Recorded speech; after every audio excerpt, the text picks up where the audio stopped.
The guy upstairs was a math prodigy. He won award after award, all through his childhood, but then, he ended up stomping on his math tests, playing video games and making out with my stepsister. It all came to a head when he sank so low he was about to ditch a major math competition. I couldn't help but tell his parents. Under the strict supervision of his family, he won first prize in the competition. After graduation, he achieved fame and success, becoming the CEO of a publicly listed company.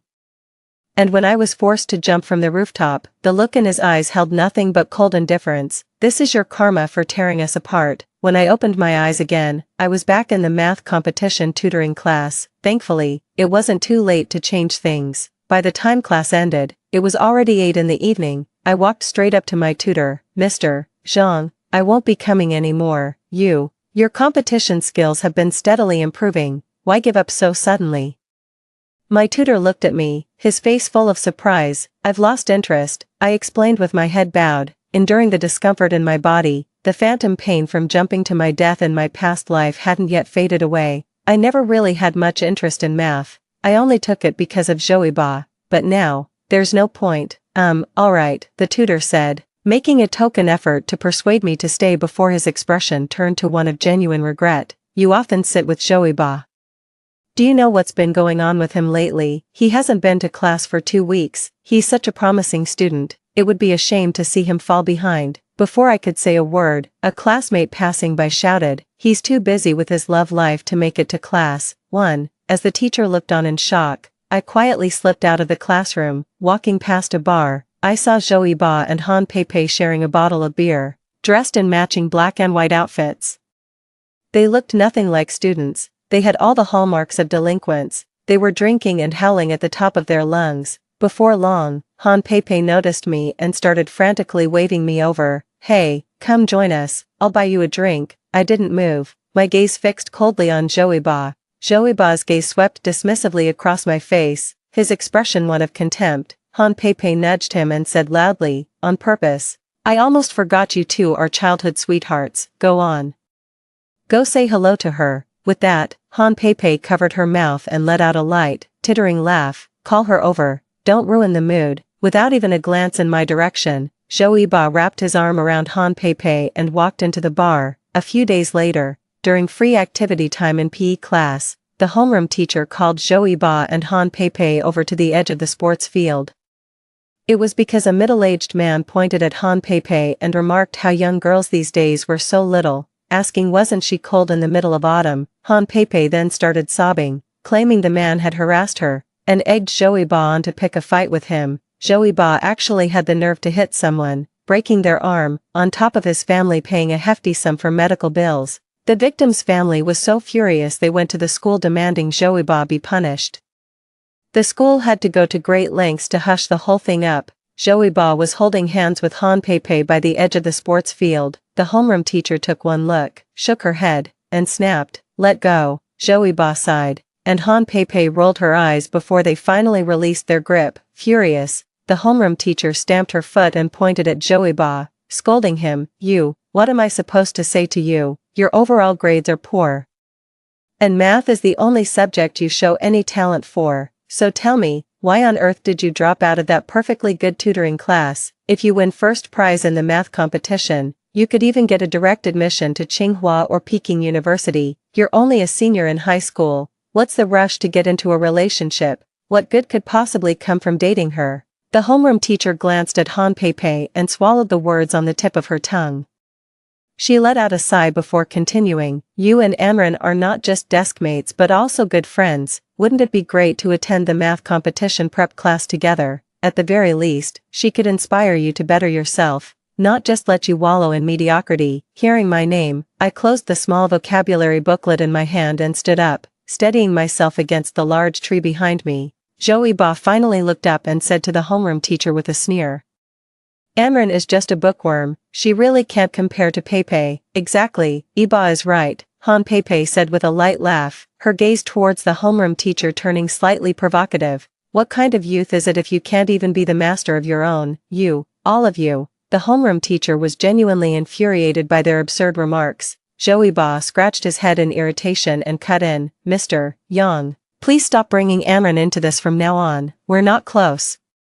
I stepped out from behind the tree and met Joeyba's gaze. He paused for a moment, then turned his head away with a hint of fluster. I watched him quietly, not saying a word. He was right, I really didn't know him well. It was just that from elementary school all the way through senior year, we often did homework together, often ate meals together, often went to the bookstore to buy books together. That was all there was to it. My family and Joeyba's family were neighbors, living in apartments directly above and below each other. I met him in 2nd grade, so you could say we were childhood friends. One day that year, I had forgotten my keys. I was sitting by my front door, sniffling and wiping away tears, when he walked over to me. "You're in Ran from class 1, grade 2, right?" "I'm Joeyba from class 3, grade 2. That was the first time I met him. After that, I started going to his place for meals all the time. His dad was an amazing cook, and he'd joke that I couldn't eat unless I called him Grandpa, too. I knew his dad was just teasing, so I immediately called him Grandpa. It had everyone in stitches. Whenever it's brought up now,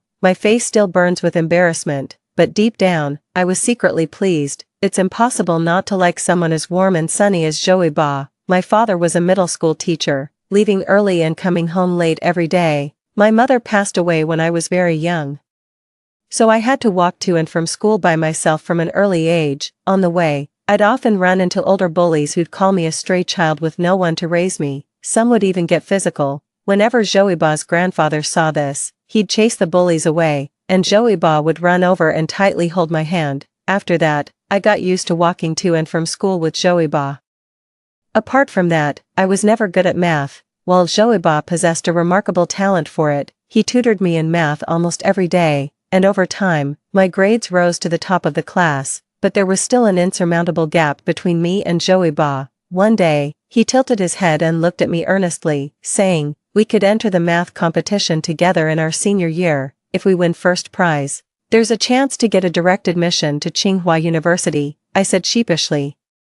"How could I possibly win first prize? I don't have a natural talent for math." "You, don't sell yourself short, and don't underestimate me either. A great teacher produces a brilliant student. I'll make sure you get that first prize. I couldn't bear to leave you behind." His eyes darted, then settled on me. "You wouldn't really leave me, would you?" In an instant, my face flushed with embarrassment, and from that moment on, I threw myself into studying for the math competition.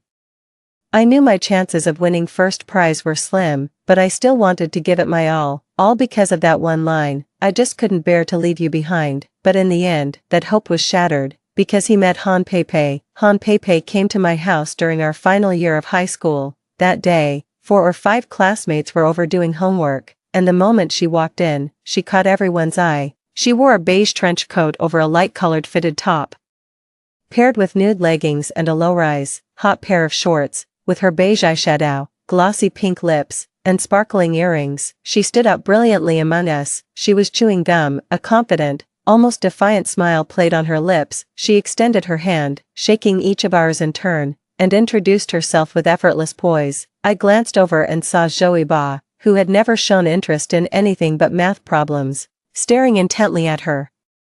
She was a splash of color in our otherwise gray youth. The next day, she transferred into our class, and the whole room went wild. But Han Pepe seemed to only have eyes for Joeyba. A few days later, while Jo was tutoring me at his home for a math competition, she made her first move. She shook his arm, her eyes sparkling with a smile. "Hey, Jo, I heard you're the smartest in our class. You must be great at video games too. Would you like to play with me? It's no fun playing alone."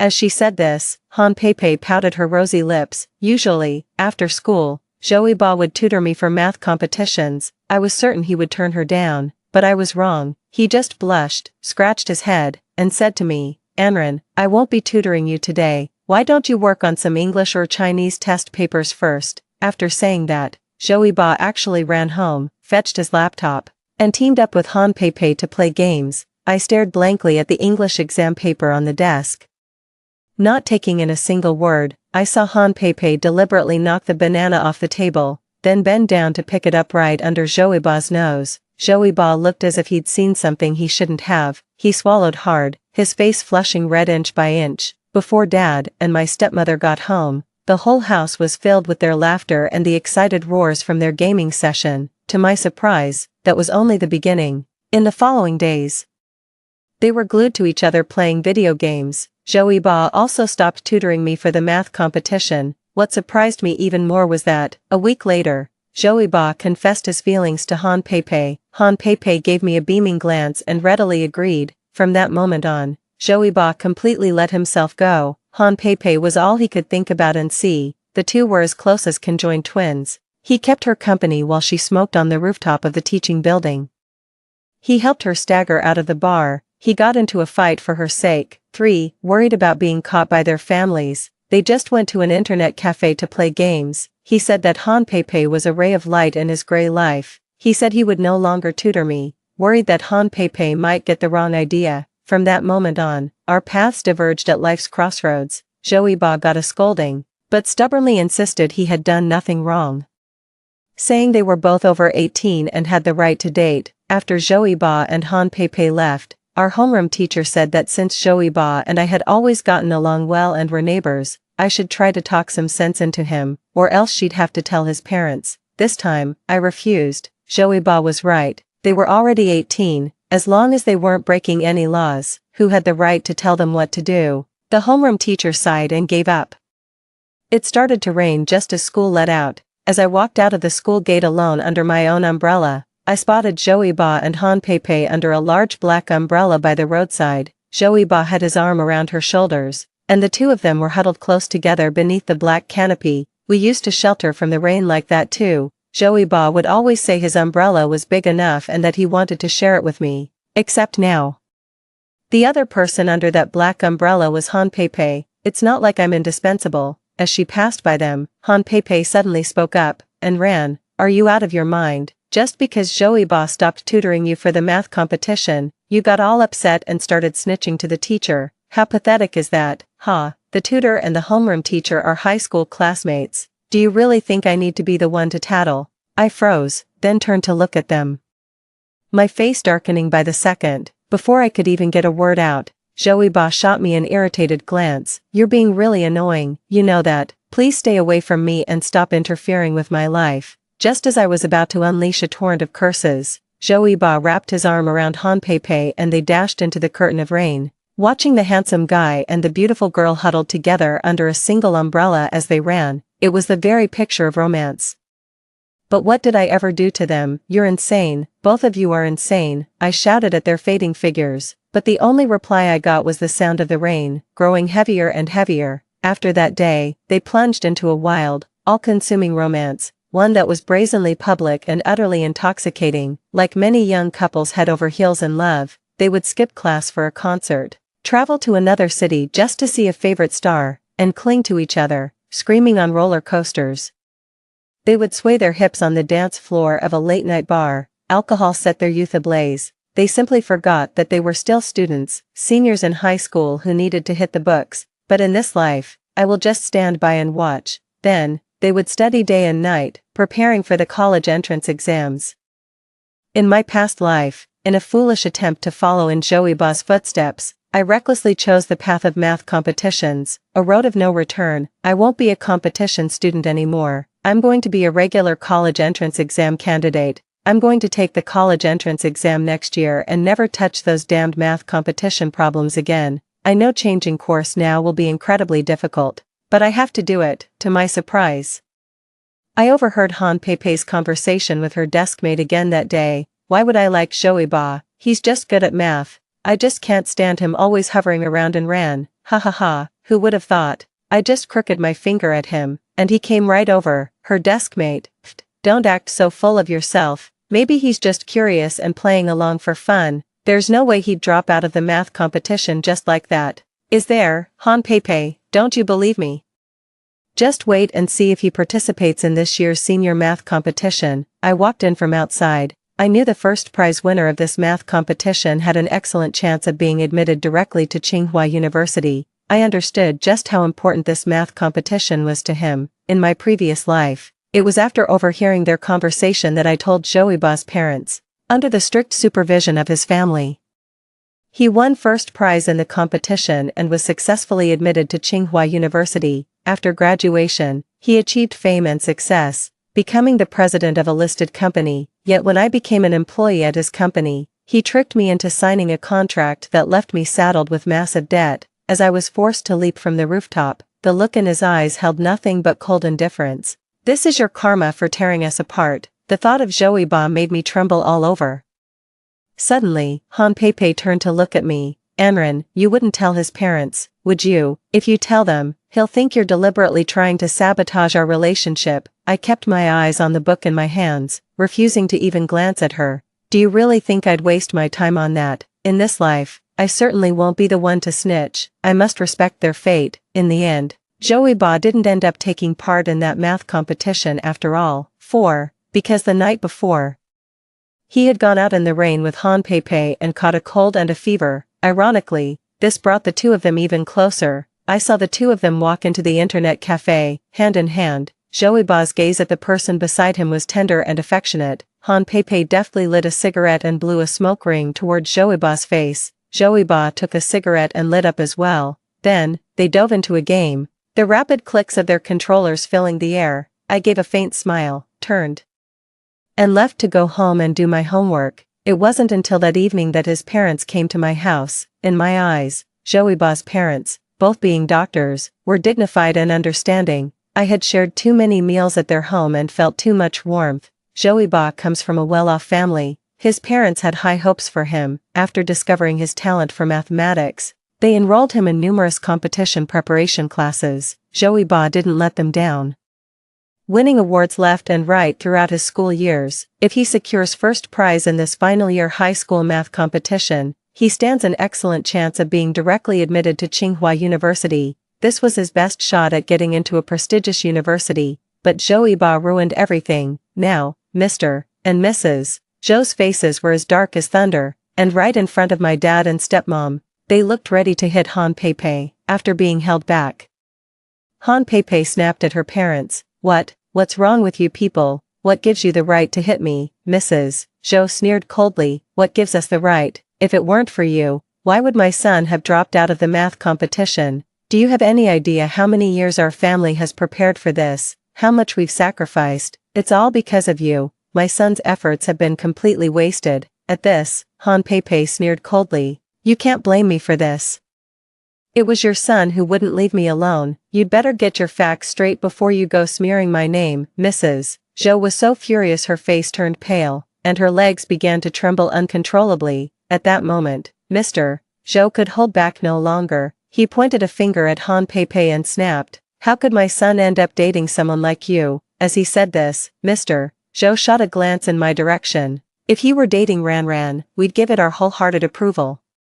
Being put on the spot like that, I froze up completely. Han Pei's gaze, sharp as a knife, instantly pierced through me. Anran, so it was you who snitched. How could you do this? And after I've called you sister for all this time? The corner of my mouth twitched, and I replied calmly, don't go biting people at random. I don't have time for your mess. Mr. Zhou suppressed his anger. Zhao Ziheo's mother said it. We're colleagues. I breathed a sigh of relief. Otherwise, nothing I could do would ever clear my name. The commotion was quite a scene, and soon many neighbors in the building knew about it. Unable to bear the gossip and judgment from others, and given that she was only cohabiting with my father without a formal marriage or marriage certificate, my stepmother left with Han Pei the very next day. Joey Ba believed he was the one who had dragged Han Pei and her mother into this, causing them to be humiliated by his parents. After they returned home, he tore all his math competition papers and related study guides to shreds. He even used his own body as a bargaining chip,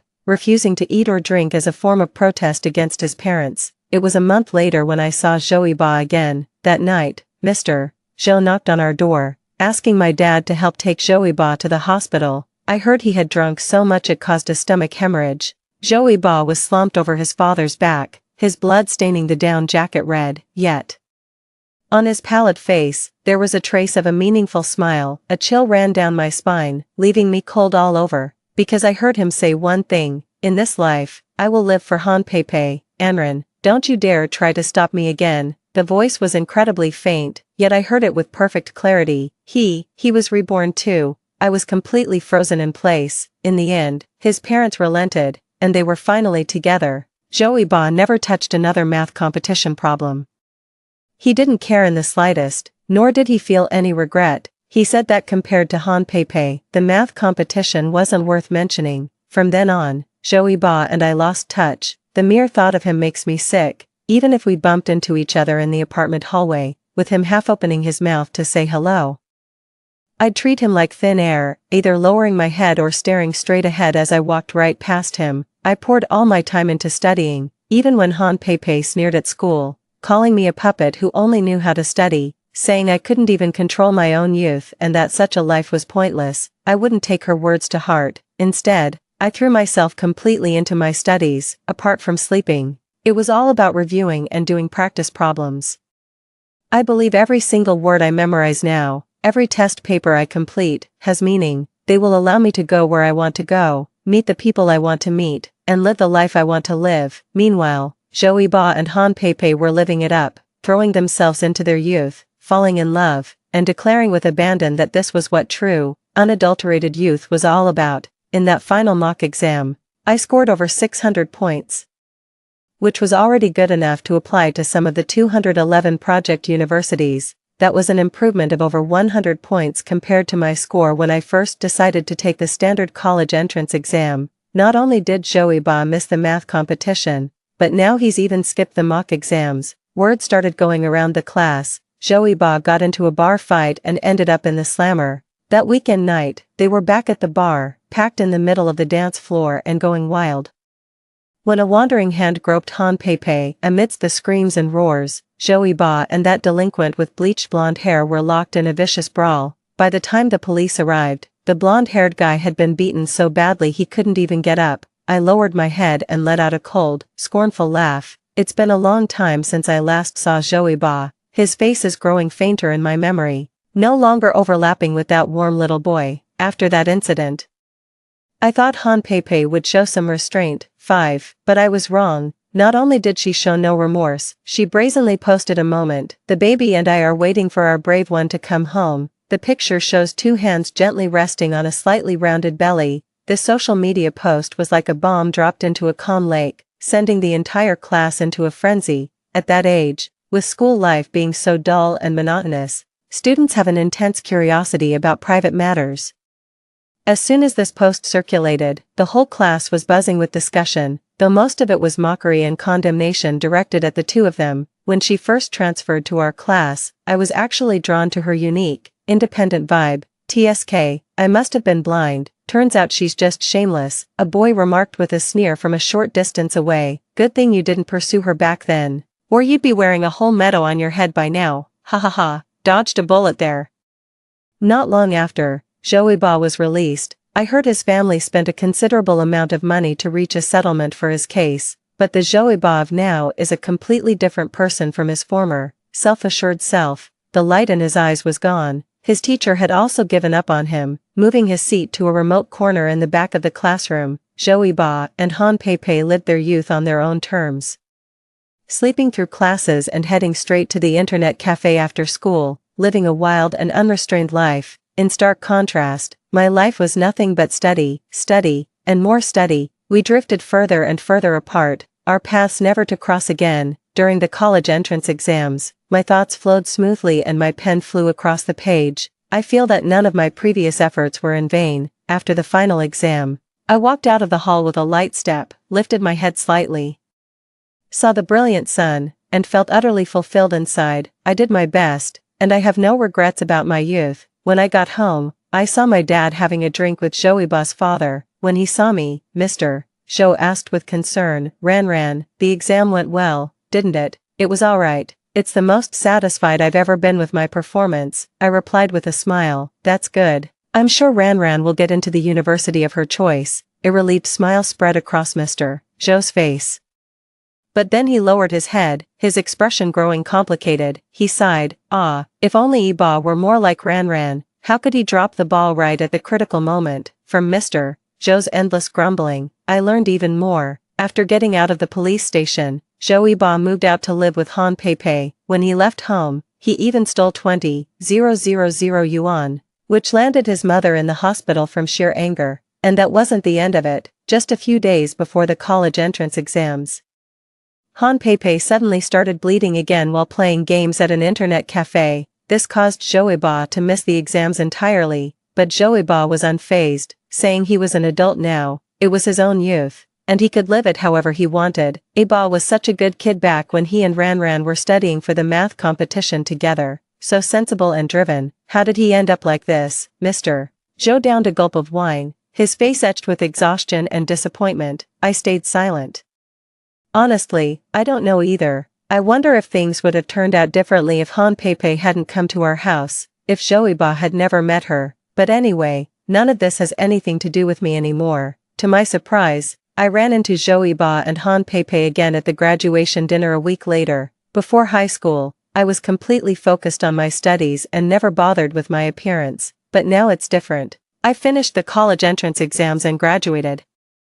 I swapped my ponytail for loose, shoulder-length hair, applied some light makeup, and wore a simple white dress. As usual, I was quiet, holding my drink and taking small, unhurried sips, yet, I still became the center of attention. My classmates probably never expected that a little grooming could make me look like a completely different person. It was as if they had discovered a dusty pearl. The looks they gave me were a complex mix: shock, envy, delight, and, of course, a hint of jealousy from a few of the female classmates. Joeba also kept glancing my way from time to time. In his deeply complicated gaze, I caught a flicker of regret. Anran, how did you get so beautiful? So you were the real beauty of our class all along. The class monitor suddenly steered the conversation toward me. My face flushed as I was searching for the right words to reply, when another classmate chimed in, "You're right. And Ran is really turning heads lately.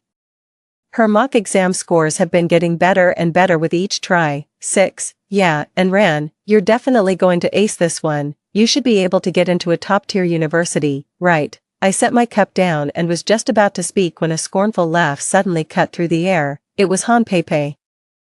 Laughing with a roll of her eyes, she stood up, cigarette in hand, and started walking slowly towards me. Anran, it's only been a few days, but you look completely different. Here, have a cigarette. If it weren't for you, I'd never have met Iba. I haven't even properly thanked you yet. She was smoking a cigarette held in one hand, while with the other, she pinched a fresh one and offered it to me. The acrid smell of smoke hit me, and I instinctively covered my mouth and took a step back. My face was cold. I don't like smoking. Oh, so you're putting effort into dressing up now, but you still won't smoke. Han Pepe sneered and continued, you just want to get Joeba's attention, don't you? He likes girls who smoke, like me. Why don't you give it a try? Joeba walked over with a dark expression and pulled her arm. What nonsense are you talking? Let's just go. Han Pepe pulled her arm free and kept her eyes on me. I'm telling you, don't waste your time.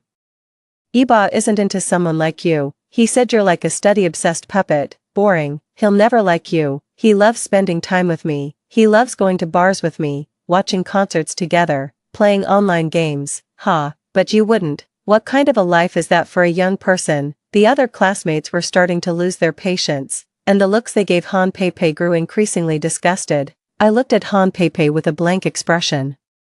I'm not interested in your business, and I don't want to comment on it, but please, don't you dare tell me what to do. My youth, my rules, I love studying, I love solving problems. What's it to you? Han Pepe's face instantly turned cold. Joeba gave me an inscrutable look, then pulled Han Pepe out of the room. I sat back down in the chair and picked up the Lulu drink, taking small sips. I drank quietly. They don't matter to me anymore.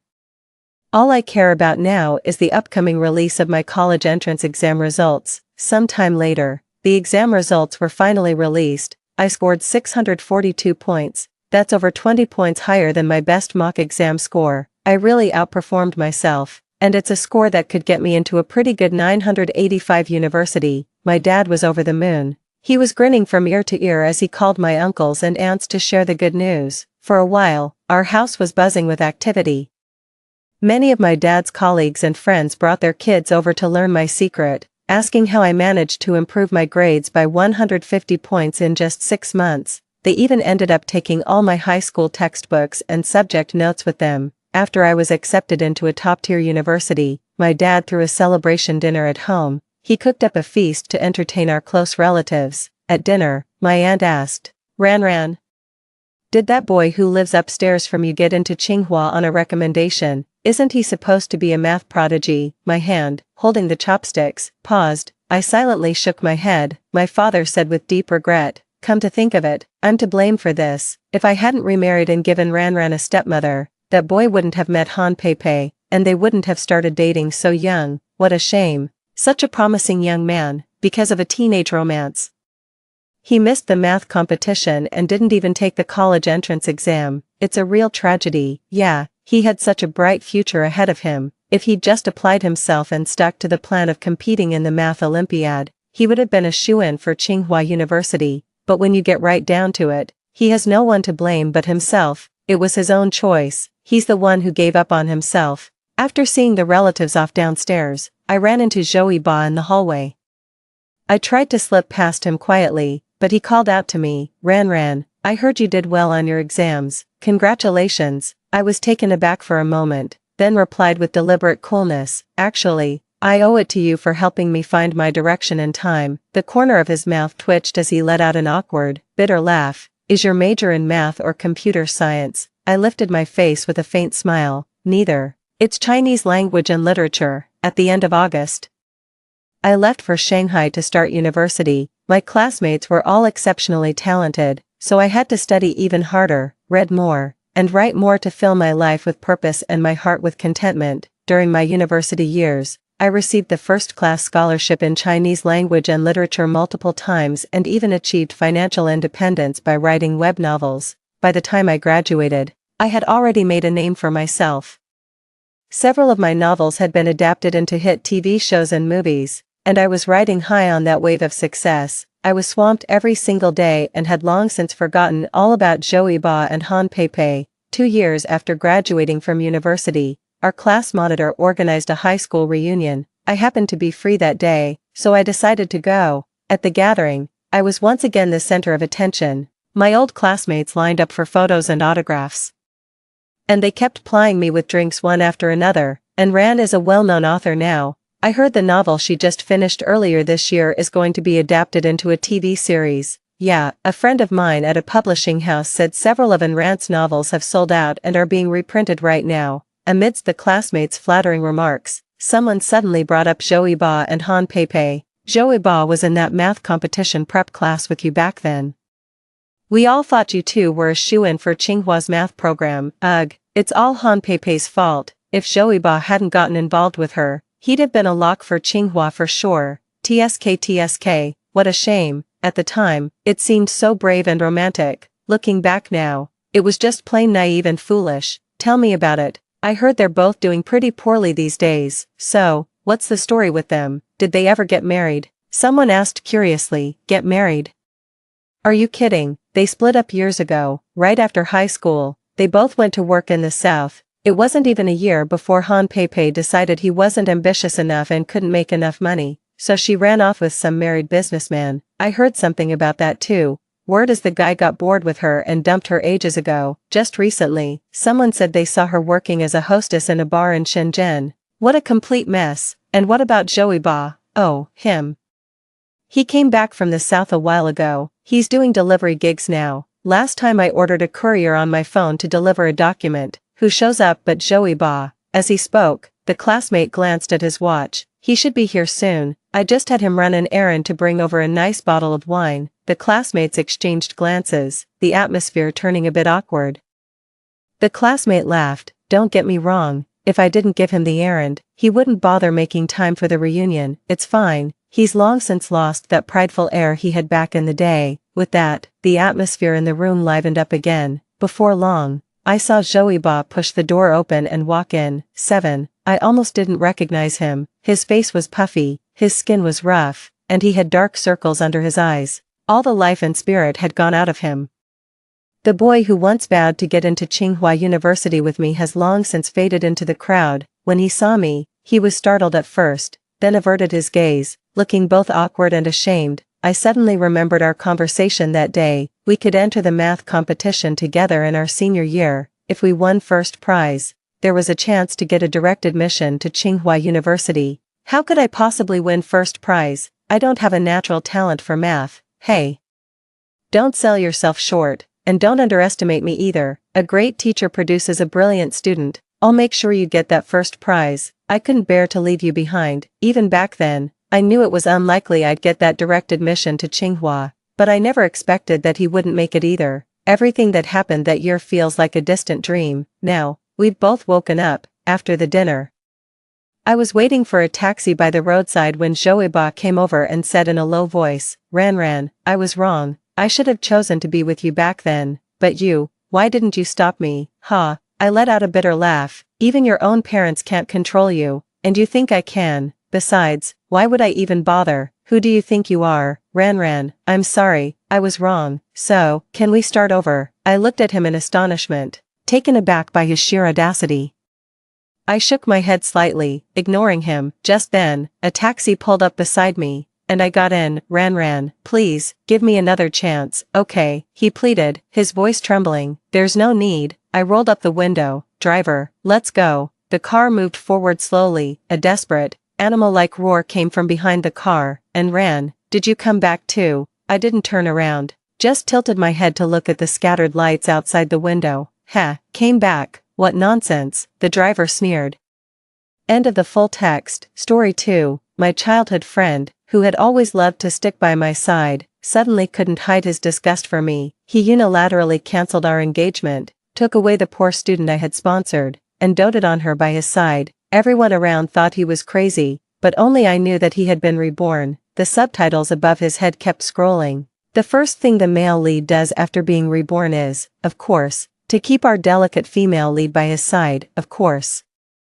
The male lead will become the richest man in the future, reborn 10 years earlier in this life. He can achieve even greater things. I just smiled. Without the support of my family's marriage alliance, even if my childhood friend was reborn as an embryo, he was destined to fail in this life. 1. The moment I took the initiative to reach out my hand to Lin Xingwei, his eyes changed. They went from shocked and delighted to tired and disgusted. Lin Xingwei pushed me away violently.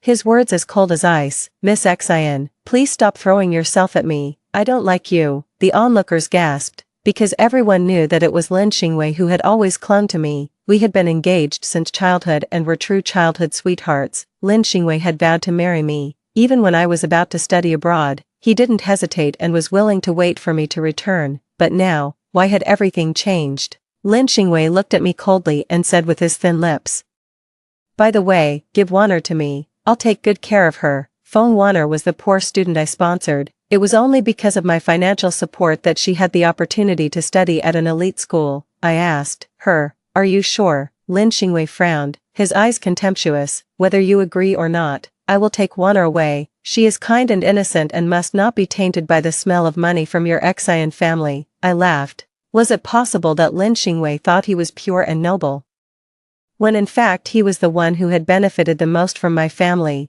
2. Lin Xingwei accurately found Feng Wanner in the crowd and grabbed her wrist. Wanner, come with me. As long as I'm here, no one will dare to bully you. The subtitles above his head kept scrolling. I'm so into this. The first thing the male lead does after being reborn is, of course, to keep our delicate female lead by his side. Of course, the male lead will be the richest man in the future. Reborn 15 years earlier in this life, he can achieve even greater things. As the subtitles scrolled, I suddenly understood. It turned out that I was the vicious supporting female character, arrogant, overbearing, but rich. My parents had already paved the way for the rest of my life. All I had to do was go to school, get married, and inherit the family business step by step, and I could easily reach the peak of my life. Since my life was too smooth and I was bored, I picked a few children of debtors to study with me. I waived their tuition and living expenses as a kind act. Feng Wanner was one of them. Because she somewhat resembled me in appearance, I favored her especially and transferred her to the class where Lin Xingwei and I were. Later, I went abroad to study. Lin Xingwei, feeling lonely, actually found Feng Wanner to be his substitute, while I was studying abroad. The two of them had a dramatic love affair. Lin Xingwei, who didn't even want to buy a plane ticket, missed me while passionately having a relationship with Feng Wanner. When I returned home, Lin Xingwei abruptly abandoned Feng Wanner, but at our wedding, he suddenly realized that Feng Wanner was the woman he loved most in his life. Lin Xingwei endured hardships and finally became the richest man 5 years after our marriage, planning to rekindle his relationship with Feng Wanner. However, He didn't expect that she had died of liver cancer 2 years earlier. Their love-hate story became an eternal legend. Fortunately, Lin Xingwei was reborn. This time, he followed his heart, resolutely dumped me, and planned to be with Feng Wan'er. What passionate and sincere love. I believe in love again. The supporting female character looks so awkward. She's been slapped in the face by both the male and female leads. I almost feel sorry for her. This teaches us a lesson. Money isn't everything. It can't buy love or true feelings. I smiled. Although money couldn't buy love or true feelings, it could buy the opportunity to destroy love and shatter true feelings. I looked at Feng Wan'er and beckoned. What will you choose? Feng Wan'er bit her lip, looking indecisive. After all, Lin Xingwei was handsome and was recognized as the campus heartthrob by the girls at school. She couldn't help but feel a secret joy at receiving Lin Xingwei's exclusive favor. Feng Wan'er hesitated. I immediately understood her choice and smiled. Okay, I respect your decision. Feng Wan'er's face lit up. I continued, pay me back the tuition and living expenses for the past 3 years, and we'll be even. Feng Wan'er's face instantly turned pale. The tuition at an elite school cost hundreds of thousands of yuan a year. Moreover, she had always tried to match my standard of living in terms of food, clothing, and daily expenses, which also cost 6 figures a year. Asking Feng Wan'er to pay such a large sum of money at once was like a pipe dream. Seeing this, Lin Xingwei stepped forward. He spoke in a domineering president-like manner. Wan'er, don't worry, I'll pay this money for you. Feng Wan'er's eyes sparkled with admiration, and she said shyly, Master Lin, you're so kind, but I shattered their dreams mercilessly. Lin Xingwei said impatiently, what do you want? I've made it very clear, I don't like you. Please stop pestering me. I put my finger to my lips. I almost forgot about you. When are you going to pay back the tuition you owe? 3. The subtitles exploded. The supporting female character is so despicable. She's trying to break up this poor couple with money. Wasn't the male lead a good match for the supporting female character? Why can't he afford this small amount of money? The Lin family is only superficially prosperous. All their money has been squandered by his philandering father. They were right. A family that could marry into the Xian family was naturally not an ordinary one. Grandpa Lin and my grandpa had been comrades in arms for decades. The old men had a deep friendship, which was why they arranged a betrothal between Lin Xingwei and me when we were children. But since Grandpa Lin passed away 10 years ago, the Lin family had been declining. Lin Xingwei's parents were constantly having affairs and had countless illegitimate children. The collateral branches of the family fought for power, creating a chaotic and messy situation at home. In such circumstances, Lin Xingwei's life was not prosperous. He looked glamorous on the surface, but in fact, he was worse off than an ordinary well-off family. It was me who begged my parents not to cancel the engagement. I also begged my uncle, who was a school board member, to waive Lin Xingwei's tuition. Lin Xingwei knew very well about my efforts. Due to his so-called masculine pride, he never thanked me. Instead of being grateful, he accused me of throwing myself at him. He didn't realize that without the support of my family's marriage alliance, even if Lin Xingwei was reborn as an embryo, he was destined to fail in this life. I simply laid my cards on the table and held out my hand right in front of his eyes. What are you waiting for? Pay up. Beads of sweat rolled down Lin Xingwei's forehead. Not knowing the difficult situation of the Lin family, Feng Wan'er fanned the flames beside him. Miss, why be so aggressive? Master Lin will pay you every penny. Just wait. The subtitles scrolled. Yes, when husband and wife work together, they can overcome anything, as long as the male and female leads work hard together. Becoming the richest people in the world is just around the corner, then the supporting female character will regret it. But it will be too late. Lin Xingwei, as if he had seen the words on the subtitles or thought of his success in the previous life, puffed out his chest and said righteously, I knew you were money-grubbing, but I didn't expect you to be so materialistic. Don't worry, I'll pay off all the debts. From now on, we're done, and there will be no more interaction between us. As sonorous and forceful as his words were, his figure was just as embarrassed when he rolled out of the school with a snake skin bag on his back, sitting on a tricycle. Feng Wan'er's white dress was stained with dust, and she looked panicked. Master Lin, are we really going to drop out of school? Lin Xingwei took her hand and smiled. Wan'er, don't be afraid, I've already found a new school. As long as we can be together, what do we have to fear? Even if there are mountains of knives and seas of fire ahead, Feng Wan'er forced a smile. Before the Feng family went bankrupt, She was a little princess doted on by everyone. Even after the bankruptcy, she didn't suffer much because of my sponsorship. She had thought that getting close to Lin Xingwei would allow her to cross social classes, but she didn't expect a big gap between her ideals and reality. While they were talking, the driver took me to the school gate. I gracefully got out of the car, followed by 2 students. A boy and a girl. One carried my bag, and the other opened the door for me. When Lin Xingwei saw this scene, he wore a determined expression. He said to Feng Wanner, "Xian Han is coming for me. If she means no good, you run away. She won't dare to do anything to me." Feng Wanner clutched the hem of her skirt and nodded. Lin Xingwei took a deep breath, as if going to his death. "Xian Han, stop pestering me. I won't give in. Give up your idea." I stopped, not even glancing at him. "Where are the security guards? Throw out the irrelevant people." A security guard rushed over and pushed Lin Xingwei out of the school gate. I walked into the school leisurely, not looking back once. The subtitles were filled with arguments. What's going on? Shouldn't the supporting female character cry, make a scene, and threaten to commit suicide to keep the male lead? Don't worry, the supporting female character is playing hard to get. I don't believe she can give up the 18-year friendship.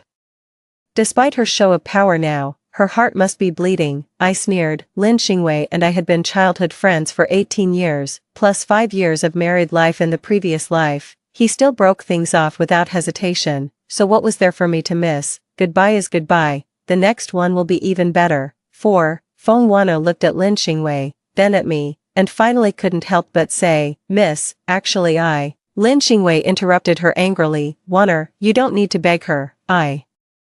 Lin Xingwei, am a man of my word and will never bow down to a woman." After saying that, Lin Xingwei handed a 10 yuan bill to the rickshaw driver, telling him to hurry up. Feng Wanner hesitated. The idea of crossing social classes through marriage prevailed, and she obediently crouched in the back seat of the tricycle. The 2 of them disappeared into the distant horizon. Seeing this, the poor male and female students behind me moved closer. Afraid that I would change my mind and stop Lin Xingwei and Feng Wanner, they had finally got the chance to serve me closely and enjoy more resources of the upper class. How could they be willing to give it up? The subtitles remained in front of my eyes. In this modern society, the supporting female character still acts like a feudal remnant. It's really unbearable. No wonder the male lead left her. She's too overbearing. Who would like her? When the male lead becomes successful, don't blame him for hiring the supporting female character to clean toilets. Just thinking of that scene makes me want to laugh. My eyes darkened. Hire me to clean toilets. I'd rather pull Lin Xingwei's head off and throw it into the toilet. There was plenty of time ahead. I wanted to see what he was capable of and if he could ride roughshod over me. 5. After transferring to a public school, Lin Xingwei tried to save up startup capital by tutoring. I made a call to the mayor's hotline and reported him for illegal teaching. Lin Xingwei wanted to get rich by buying lottery tickets. I bought all the lottery tickets before him and even won several million yuan. Whatever Lin Xingwei tried to do, I sabotaged. The subtitles were so angry that they started cursing. The male lead has achieved nothing. Can he really give the female lead a happy life? The supporting female character is terrifying. She'll do anything to get the male lead back. This is a twisted kind of love. The subtitles were talking nonsense, but Lin Xingwei believed them. He asked me to meet him at a restaurant near the school gate. His eyes were full of contempt when he looked at me. "Xian Han, have you had enough?" I crossed my arms, keeping a distance from him. "What do you mean? Stop pretending," Lin Xingwei snorted. "Don't think I don't know what you've been up to behind my back. You've used every trick in the book to force me back to you, but my heart belongs to Wanner, and I will never give in because of your measly money." As he spoke, saliva flew out of his mouth and landed in the greasy cup. I felt nauseous. "Don't flatter yourself. If you hadn't told me you'd pay back the money, do you think I'd want to see you?" Lin Xingwei wouldn't let it go. "Humph. Duplicity. If you don't like me, why are you targeting me everywhere?" Anyone with sense knows the reason. I was so angry that I laughed. If someone slapped Lin Xingwei twice, he'd probably think they were into SM. The reason I targeted Lin Xingwei was to nip the risks in the bud. Without the support of my family, the probability of Lin Xingwei becoming the richest man was only 1 in a million, but even with such a slim chance, I would never let him grow unchecked. Since ancient times, the business world has been like a battlefield. Those who can't be ruthless will be eliminated by the times. Lin Xingwei thought I was trapped in petty love, but he didn't know that my vision had extended to the future. In fact, It was he himself who couldn't get out of this past relationship. 6. I was too lazy to argue with Lin Xingwei and picked up my bag to leave. Lin Xingwei hurriedly blocked my way. You haven't promised to stay out of my life, you can't leave. He even grabbed my wrist, bang. Before I could react, Lin Xingwei flew out and crashed into a large number of tables and chairs in the restaurant. Wei Huai, the poor student I sponsored, appeared. He had been waiting outside. He came in to check when he heard the commotion inside. He couldn't hold back and kicked Lin Xingwei when he saw him getting handsy with me. Wei Huai walked up to me, carefully holding my hand. There was no stupid love in his eyes, only a craving for money. Miss, are you okay?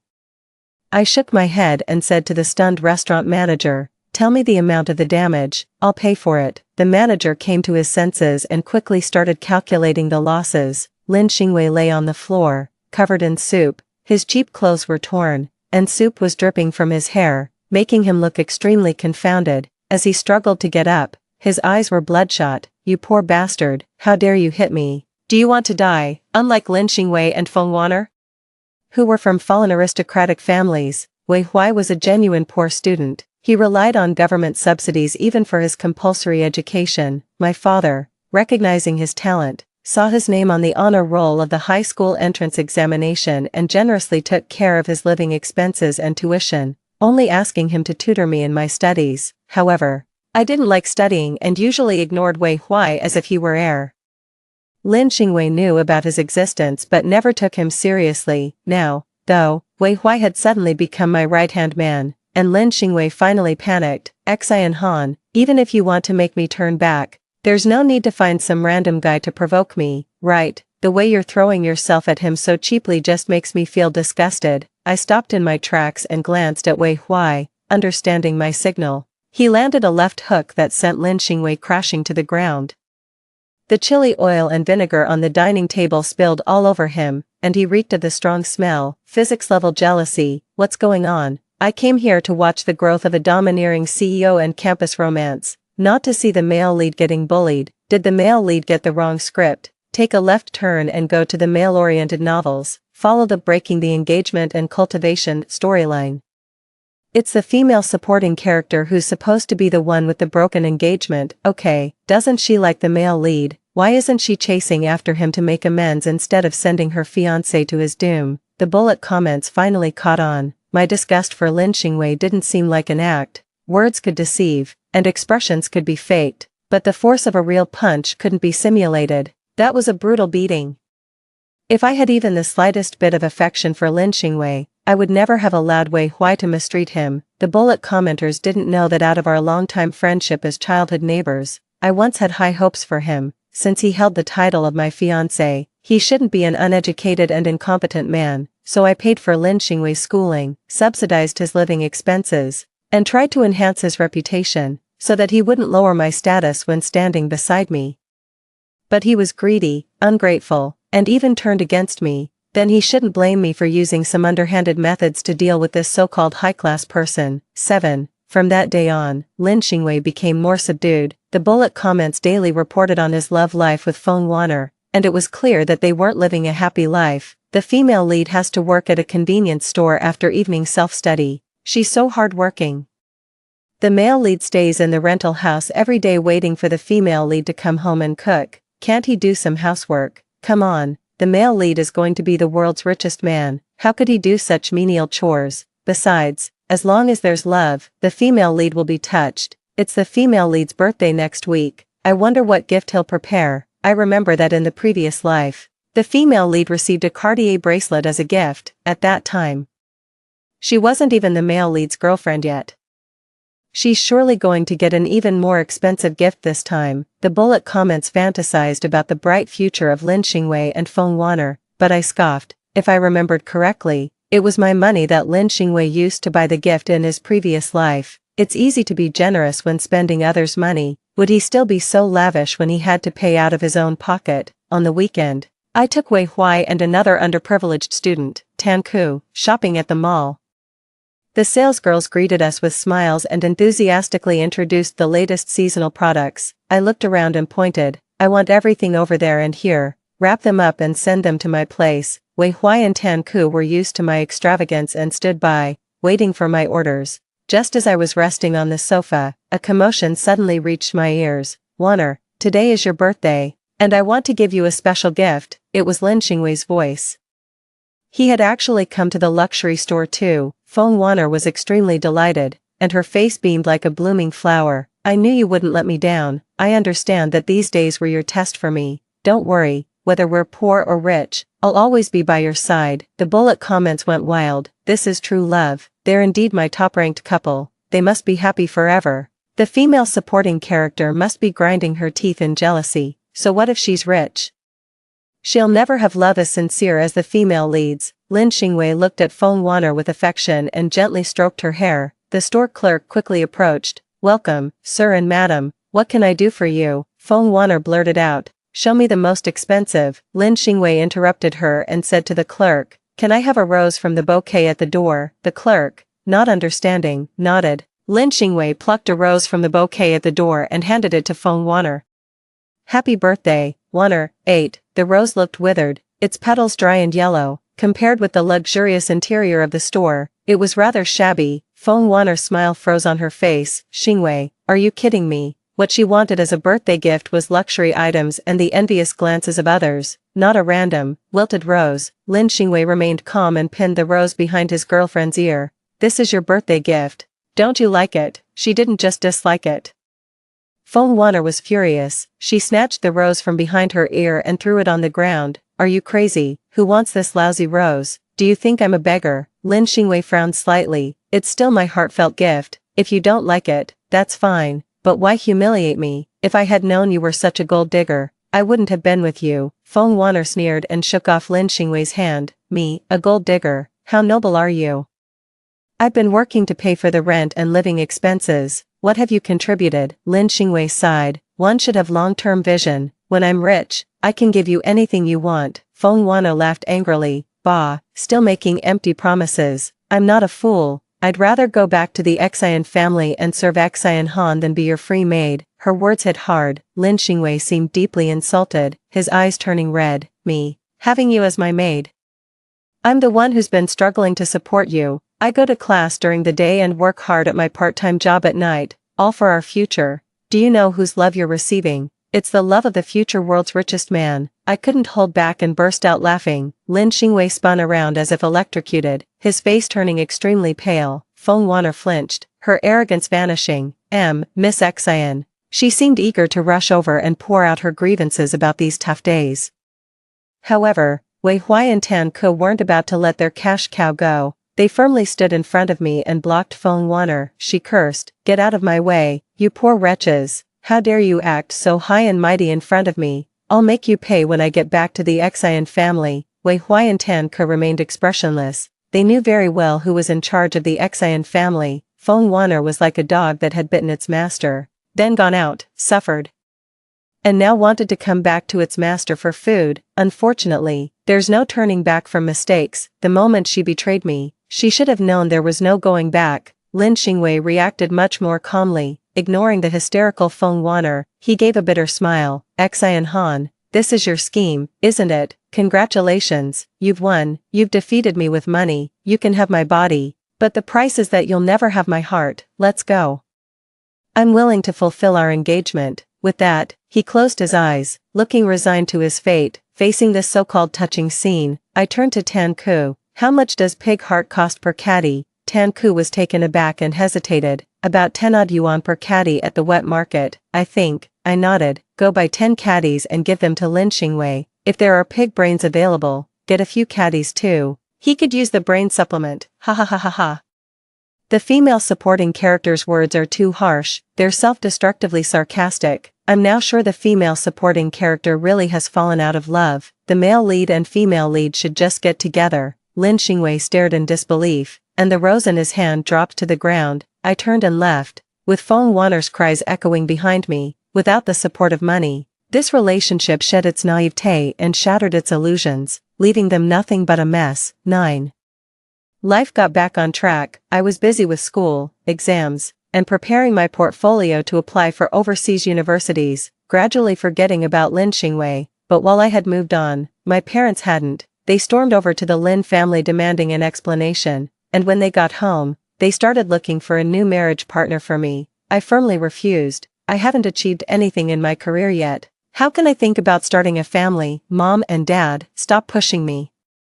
It's not too late to find someone after I graduate. My parents couldn't persuade me and had to give in. Before I left, they held a banquet for me, inviting young talents of my age and social status. If I took a liking to someone, that person could become my fiancé. If not, we'd wait until after I graduated. I reluctantly agreed. On the day of the banquet, I dressed up extravagantly and mingled among the elders, winning countless compliments, as if by mutual agreement.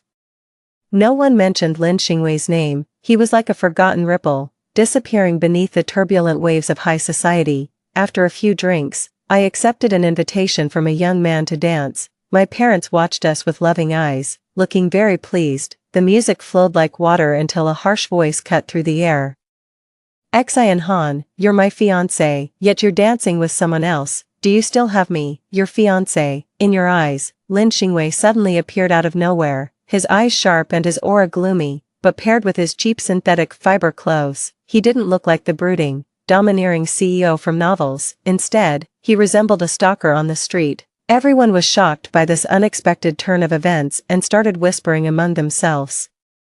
Standing on the stairs and looking down at the crowd, Lin Xingwei said in a hoarse voice, "This game should end now. Xian Han, if you come with me to register our marriage now, I'll forgive your mistake." Even the most good-natured person would be enraged by such words, and I was never known for my good temper. Dark anger welled up in my eyes, and I remained silent. Wei Huai, quick to notice, stepped in to defuse the situation. How did this uninvited person get in? Security, escort him out. Lin Xingwei flew into a rage. Who do you think you are to talk to me? Once I marry Xian Han, the first thing I'll do is kick you out of the Xian family. Just because she dotes on you doesn't mean you're special. Go back to your slum. You'll never be able to cross into our upper-class world. Many of the guests had risen from humble beginnings, and they turned livid upon hearing these words. The male lead is being too arrogant. Does he think he's so noble? A fallen phoenix is worse than a chicken. He doesn't even understand such a simple truth. The male lead just wants to feel superior, but he doesn't realize he's the clown. The bullet comments saw through Lin Xingwei's true nature. When someone is in a high position, thoughtless words can be glossed over as signs of informality, but when someone is in a low position, presumptuously giving orders can be a fatal mistake. Without my intervention, others were more than happy to teach him a lesson.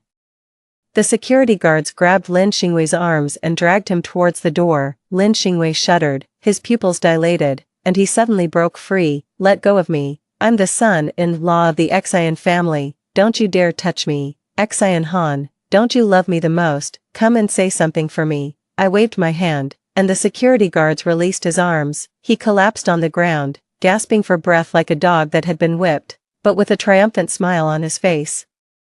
I knew you couldn't bear to part with me. I walked gracefully towards Lin Xingwei in my high-heeled boots. Indeed, there's something about you that I can't let go of. 10. Hope flickered in Lin Xingwei's eyes. I held out my hand. Pay back the money you owe me. Over the years, I had invested hundreds of thousands of yuan in Lin Xingwei. Originally, I didn't care about this money and thought of it as money thrown away, but Lin Xingwei's repeated provocations had infuriated me.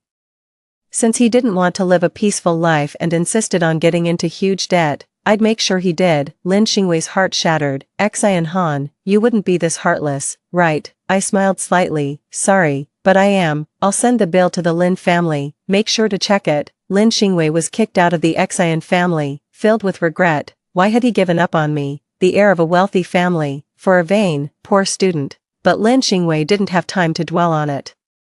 The heavy burden of life came crashing down on him. His father suddenly had a stroke and died in his mistress's bed, a disgraceful end. His mother ran away with the money, the final straw that broke the camel's back. Creditors came knocking, claiming that his father had owed a mountain of high-interest loans and that as the son, Lin Xingwei had to pay back 1,000,000 yuan within the specified time limit. Realizing the gravity of the situation, Lin Xingwei bought a bus ticket and tried to flee that very night. But before the bus could leave, he was dragged off by debt collectors, thrown into a dark room, and severely beaten. I learned all this from Wei Huai. He stayed in the country to attend university, and my parents planned to train him to be my capable assistant. Wei Huai said, Lin Xingwei is now desperate. he goes to the Xian group every day to block the entrance, demanding that you marry him with your dowry, otherwise. He threatens to, he paused, then continued, otherwise, he'll reveal the company's secrets. I raised an eyebrow. Indeed, as my husband for 5 years in his previous life, Lin Xingwei knew some of the company's secrets. Since his emotional tactics hadn't worked, he was now resorting to blackmail. He was dreaming. I called the police without hesitation. The Xian family is a major taxpayer in the local area, providing countless job opportunities. It's not something that Lin Xingwei can easily bring down with just a few words. With a series of operations on my part, he finally ended up in prison on the charge of extortion. As for Feng Wanner, I happened to meet her abroad. She was following a pot-bellied man with a forced smile on her face, wearing heavy and gaudy makeup. She no longer had the fresh and charming appearance of the past. When Feng Wanner saw me shopping with Tan Ku, trying to hide her embarrassment, she said to the man cautiously, "Honey, I'm not feeling well, let's go back early." The man cursed and turned away. Feng Wanner, in her high heels, clattered after him. Tan Ku asked me, "Miss, do you want to stop her?" I shook my head. Whether it's Lin Xingwei or Feng Wanner, they are just passers-by in my life. They have faded out of my world and can no longer stir up the slightest trouble. That's it. Extra chapter. Lin Xingwei. 1. For me, life is just an easy game. My fiancée is the highly praised young lady of the Xian family, from an illustrious family, elegant and generous, and I myself have managed to turn the tide, bringing the dying Lin Corporation back from the brink of bankruptcy. I have become a success in the eyes of the world, but I'm not satisfied with this. Success came too easily, leaving my heart feeling a bit empty. Just then, Feng Wanner appeared in my world. She was melancholy and broken, silently following behind Xian Han. Enduring the orders of this young lady, my heart was struck. Later, when Xian Han went abroad, I naturally got together with Feng Wanner. I loved her purity but hated her plainness. I betrayed Xian Han, yet I didn't think I was being too excessive. I told myself that Feng Wanner was just a substitute for Xian Han. When the real one came back from abroad, I would just give Feng Wanner a sum of money and send her away far. Despite all my calculations, I failed to predict my own heart. I fell in love with Wanner. She was different from Xian Han. At a young age, she had witnessed great ups and downs, yet she remained calm in the face of adversity. I thought such a life could go on forever, but the good times didn't last long. When Xian Han graduated and returned home, Wanner died of liver cancer. My life lost its color. Even though Xian Han helped me manage the company's affairs and assisted me in becoming the world's richest man, I still didn't treat her well. Since Wanner was dead, what was the use of all the money to me? Fortunately, God gave me a chance to start over. I was reborn on the day I confessed to Xian Han. Facing her outstretched hand, I pushed her away without thinking and turned to embrace Wanner. Wanner's cheeks were flushed, more beautiful than a delicate rose. The bullet comments were also cheering for my performance. In this life, I will follow my heart and never let myself be wronged again. 2. But the development of the situation was beyond my imagination. I thought Xian Han would cry and beg me not to leave, so that I could humiliate her severely and avenge Wanner from the previous life. Unexpectedly, she didn't spare me an extra glance but directly asked for the money. What a joke. Money. I had plenty of it. I reached into my pocket, intending to take out my black card and throw it in Xian Han's face, but I only touched a campus card, which was actually handled for me by Xian Han. I belatedly realized that I was only 18 years old at this time and had not yet become the world-famous richest man, but it doesn't matter. Don't look down on a young man because of his poverty. Given time, I will surely wash away today's humiliation. I'll just owe Xian Han the money for now and deal with it later. 3. A gentleman can endure poverty and will not bow down for a small amount of money. I want to drop out of school. The extravagant atmosphere of the noble school makes me feel sick. It's definitely not because I can't afford the tuition fees and have been isolated by my classmates. As soon as I made up my mind, I planned to take Wanner and drop out of school together, and transfer to a public school with the lowest expenses. However, Wanner seemed a bit reluctant. I patted my chest and promised, as long as I'm here, I will never let you be wronged, even if there is some temporary grievance. I believe that the future is promising. Reluctantly, Wanner got on the tricycle I hired. With a resentful expression, I suddenly remembered that there was still 2,000 yuan left on my meal card. Why not sell it to my classmates and make a little profit? Juana waited for me in the cold wind, shivering from the cold. When I was ready to leave after handling all the matters, Xi and Han arrived at the school gate gracefully in a private car. The license plate number from Beijing had 5/8. In the previous life, it was clearly my vehicle. I swallowed my resentment and watched coldly. Even if Xi and Han gave me the car on the spot, I would never become the son-in-law of the Xian family. Surprisingly, Xi and Han didn't show the slightest sign of trying to keep me. On the contrary, there were 2 new attendants following behind her. They were more handsome and beautiful than me and Juana. My anger flared up. But my self-restraint was good enough that I didn't question Xi and Han's intentions. What a clever move of retreating to advance. Women, Xi and Han cast a puzzled look at me. I proudly puffed out my chest, but what I heard was her order to have me thrown out. This wasn't right. Without time to think further, I angrily jumped onto the tricycle. A woman who turns from love to hate is really terrifying. There's no way. My charm is just that great. But charm can't be used as food. After transferring to the public school, I still had to worry about my livelihood. Xi and Han launched a fierce pursuit of me, trying to force me to give in. Even if I starved to death, I wouldn't separate from Juana. But Juana's resentment grew stronger and stronger. She was no longer as delicate and sensitive as in the previous life, but instead was hysterical like a shrew. Firewood, rice, oil, salt, electricity bills, and water bills became the unchanging topics in her mouth. Looking at Feng Juana's face, I couldn't help but fall into deep thought. Was this still the woman who talked about romantic things with me and obeyed me in everything?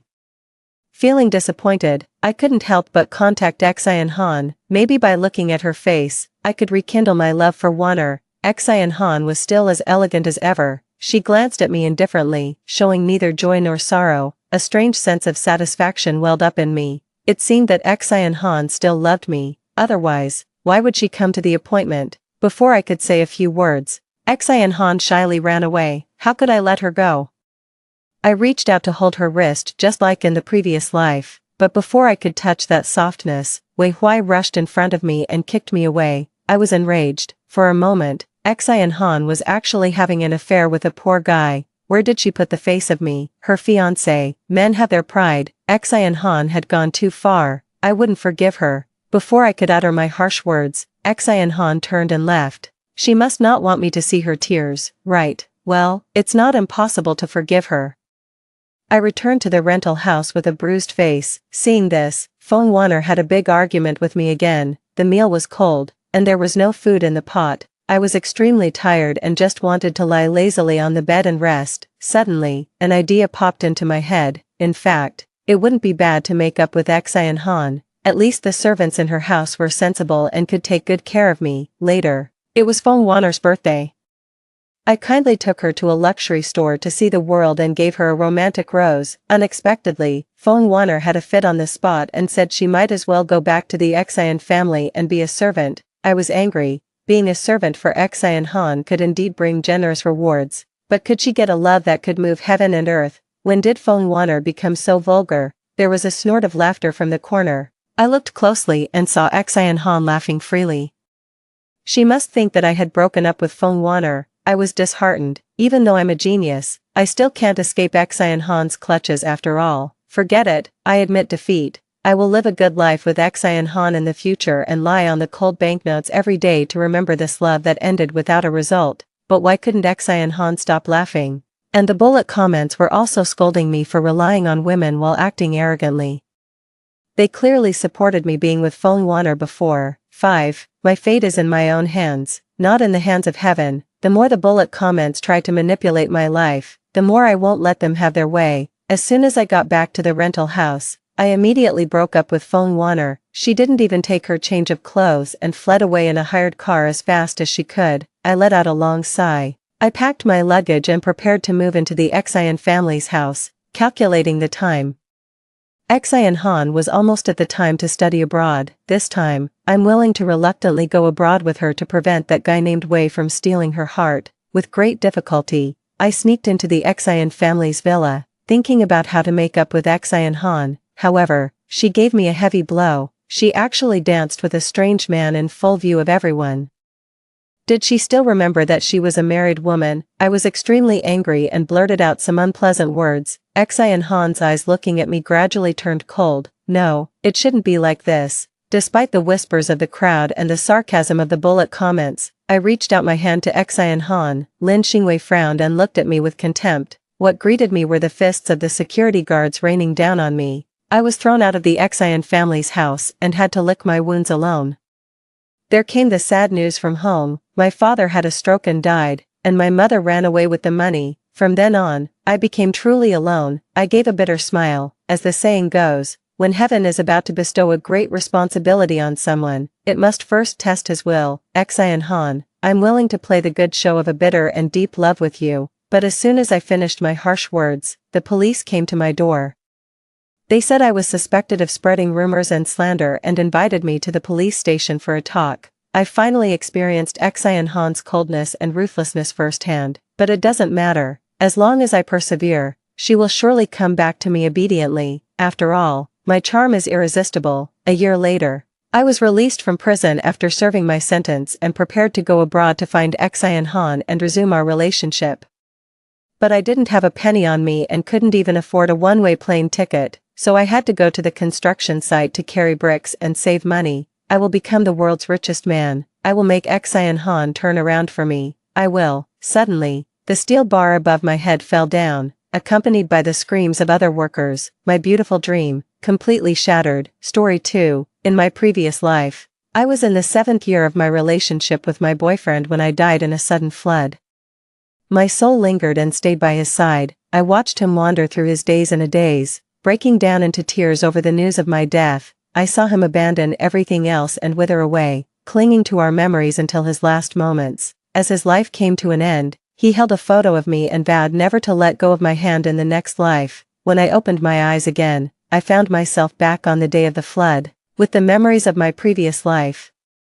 I managed to survive and eventually married him. However, the man who loved me so deeply in my past life that he could die of heartbreak betrayed me 5 years into our marriage. Just when I had become pregnant, I first saw them at the hospital lobby. The girl seemed to be injured. Haisuko rushed into the hospital with her in his arms, charging through the crowd as he shouted for people to make way. He was so panicked that he didn't see anyone else, not even me, so, when he ran past me, he accidentally bumped into me, causing me to lose balance and fall to the ground. My prenatal checkup papers were even stepped on by him. A nurse helped me up and picked up the papers, muttering, "Your girlfriend is precious, but someone else's wife and child are treasures too." After 7 years of dating and 5 years of marriage, I recognized him instantly, even just from his back. I had never seen the girl before. Perhaps she was a colleague, a friend, or maybe just an injured stranger he had met by chance on the street. For that moment, I believed in his love for me and trusted he wouldn't betray me, but something compelled me to follow them discreetly. At the orthopedic clinic, I saw them again as they entered the consultation room together. The door wasn't fully closed, so I stood by the doorway, peeking through the crack. The girl had injured her ankle and sat on a chair, sobbing continuously. A teardrop-shaped, crystal-clear necklace hung around her neck, shimmering beautifully. Haisuko sat beside the girl, holding her hand tightly, repeatedly comforting her in a soft voice. "It's just a minor sprain, it won't hurt." The girl was still scared, so Haisuko wrapped his arms around her. The doctor chuckled and teased, "Your little girlfriend is quite delicate." Haisuko laughed too, wiped her tears, and continued to coax her gently. "Yes, she's incredibly delicate, cries every day."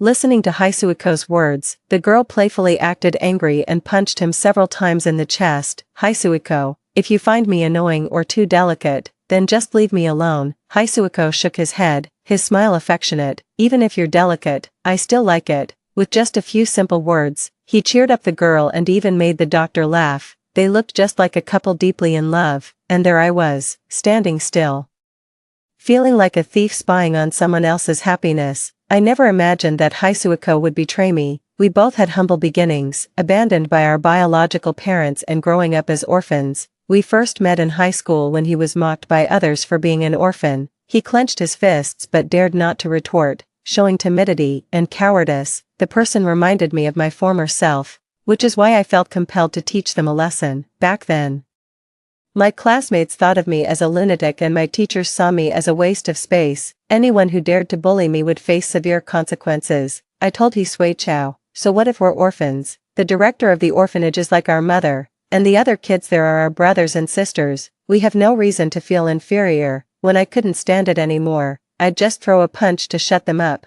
He Sui-Chao probably had never seen a girl as fierce as me before.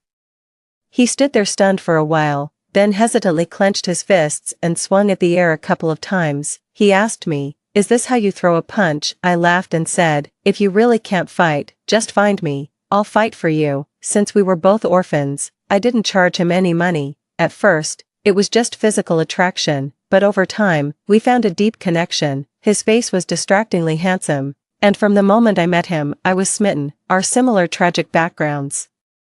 From high school to university, from superficial appearances to sincere hearts, brought us closer. We experienced so much together and eventually fell deeply in love without reservations. If only I hadn't died in that flood, maybe we would have had a lifetime of happiness. At least, that's what I always thought in my past life. I hate being constrained. Unlike He Sui-Chao's quiet demeanor, I always wanted to see the world's most beautiful sights. So my biggest motivation to earn money was to travel the world and free my spirit. However, during one of my trips, I encountered the flood that claimed my life. It all happened too suddenly. The bridge collapsed, the flood was fierce, and ultimately, it took many lives, including mine. When He Sui-Chao heard about the accident, he searched tirelessly for me for 7 whole days, until my remains were unearthed. He sat on the ground, covered in mud, then broke down and wept. Afterward, he repeatedly cut his wrists, saying he didn't want me to be lonely in the afterlife, so he wanted to join me. He was hospitalized countless times. Eventually, it was the orphanage director who convinced him to carry on with the memory of me and to live well. He Sui-Chao survived, but he was like a walking corpse. He donated all his earnings to the orphanage. After abandoning everything, he just sat by my photo, living in sorrow for years, until he suddenly passed away at a young age. So, when I found out I had been reborn, I desperately escaped the flood that was meant to take my life, gave up my dream of traveling the world, and strived to live a stable life, staying by his side and never leaving again. I thought we would live out this life simply and happily, but just 5 years later, He Sui-Chao, who once loved me so much, cheated. This realization left me not just sad, but also in despair, because I was pregnant. I gently touched my belly. This child was hard won. It was the baby He Sui-Chao and I had longed for years. At first, when I was experiencing morning sickness, I thought it was just my body being weak, afraid it might end in disappointment. He didn't tell him right away. A person arrived at the hospital with a nervous heart, had their blood drawn, and then went to see the doctor. After scanning the medical record, the doctor smiled at me and said, "Congratulations, you're going to be a mother." At that moment, I was truly overjoyed. So overjoyed that I couldn't wait to get home. As soon as I left the consultation room, I wanted to share the good news with He Sui-Chao, but I held back, because today was our 5th wedding anniversary. He Sui-Chao had mentioned he had a gift for me, something he said I would really like. I had a good guess of what it might be. It was a crystal necklace I had long coveted but never managed to persuade the owner to sell to me. Last month, He Sui-Chao had made a special trip abroad. Later, the owner sent me a message. She hinted subtly that my husband loved me very much, said she was willing to part with it, wishing me happiness. But now, that necklace was worn by someone else. It wasn't just the necklace. Now, even He Sui-Chao himself was no longer mine. I went home and sat on the sofa from day into night. The steak on the table had gradually cooled, but the person who was supposed to return never did. It wasn't until 11:52, He Sui-Chao sent me a message, saying he had to go on a sudden business trip for work, and he was already abroad. He told me not to worry. He also said we would celebrate our anniversary when he returned, and he would make up for the gift then. But not everything can be redone. I blew out the candle and dumped the cold steak into the trash bin. Perhaps I was mentally prepared, so when I saw that message, I wasn't as upset as I expected. I even felt somewhat relieved to know first. That's why I didn't cook a candlelit dinner myself, but ordered from a well-reviewed restaurant, making sure to use He Sui-Chao's card for the delivery. If he didn't come back, the destination of this delivery was the trash. Just like him, the dean's mother always said I was stubborn since I was young. If I wanted something, I would find a way to get it. But once I felt it wasn't that important anymore, no matter how deeply I loved it before, I could let go without clinging. I glanced at the time. It was exactly midnight. I sat on the sofa, looking out towards the balcony, seeing nothing but the dark sky. I remembered adding the doctor's contact information when I returned from the hospital. He mentioned he would be on duty these days. Whether I wanted this child or not, I could tell him in advance, so I sent him a message. I asked him, if I decide on an abortion, could you schedule the procedure soon? The doctor replied quickly. He said, if you decide and after a checkup shows no issues. The earliest we can schedule an abortion is next Tuesday. If you're sure, come to the hospital and see me. I gently touched my lower abdomen. Child, forgive me. If there isn't a happy family waiting for you, it's better to leave early and find another mom and dad. At least, it wouldn't be so painful. Before the surgery could even be arranged, I received an invitation from my alma mater. He Sui Chow and I didn't attend the same university, we lived at opposite ends of the same city, and could only meet on weekends. Each time we met, he would bring me green grape cakes, and I would buy him osmanthus-flavored milk tea, a specialty of my school. He Sui Chow was rather delicate in his tastes. He liked his milk tea very sweet, detested being out in the wind and sun, and couldn't handle the slightest hardship. That's why it's hard for me to forget the year when he found out I had an accident. He dug with his bare hands for 7 days and nights, his fingers raw and bleeding, his hands a mess of blood and mud. It pained my heart, because the He Sui Chow I remember truly loved me deeply. However, that relationship eventually couldn't withstand the test of time. I accepted the invitation from my alma mater, but I never expected to see them again at the school. After finishing my speech on stage, a girl stood up and asked me a question with a microphone in hand. Hello, senior. I'm a junior in the journalism department, Lu Man. My question today isn't directly related to my major, but I wonder if you're still willing to answer. I nodded, noticing the challenge in her eyes. So, she knew who I was. Lu Man smiled slightly. I heard that you were a well-known journalist and later returned to family life for love. You've been married for 5 years. Are you happy? Are you afraid of the 7-year itch? I gripped the microphone, trying to control my emotions. I used to be a rebellious student, unafraid of anyone or anything, but after a near-death experience and seeing He Sui Chow devastated by my death, I decided to soften my edges and become a gentle, intellectual woman. But this doesn't mean I'm willing to tolerate provocation, so I simply responded with a light laugh. Love is unpredictable by nature. As for the 7-year itch you mentioned, I always believe a man who is responsible for his family will not cheat, if that day does come. All I can say is that he and that mistress would deserve each other. I paused, then looked at Lu Man, who seemed a bit pale. I asked her, Lu, as a fellow woman, do you think someone who becomes the other woman has any dignity, under everyone's gaze? She naturally couldn't say that only those who aren't loved are mistresses, as that would definitely provoke backlash. She could only grit her teeth, nod difficultly, and force a smile. Perhaps frustrated, Lu Man couldn't help but add, but if that day really comes, as a wife, I think she's also quite useless for not being able to keep her husband's heart. I laughed. That's still better than knowingly being a mistress, willing to settle for leftovers without considering if they're tainted. People like that are merely picking up what others have discarded and are smug about it.